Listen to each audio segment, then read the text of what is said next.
водой наполненные горсти ко рту спешили поднести. Впрок пили воду черногорцы и жили впрок до 30.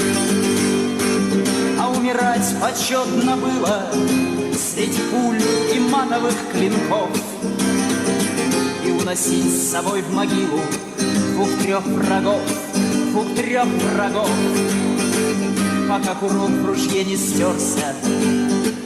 Стрелял из седел, из колен, и в плен не брали черногорца.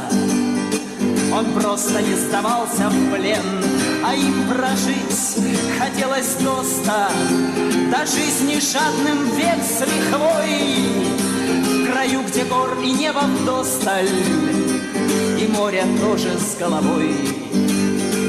600 тысяч равных порций воды живой в одной горсти.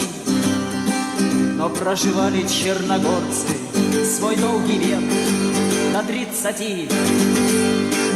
И жены их водой помянут, и прячут их детей в горах до той поры, пока не станут держать оружие в руках.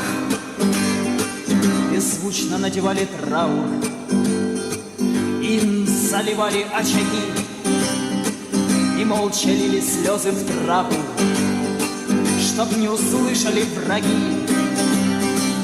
Чернели женщины от горя, как плодородная земля.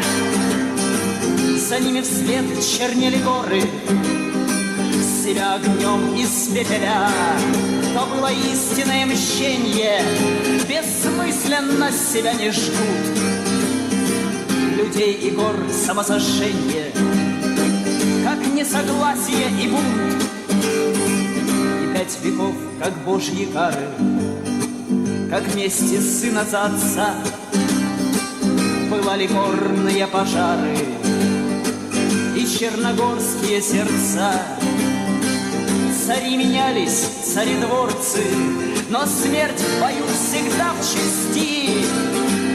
Не уважали черногорцы, проживших больше 30.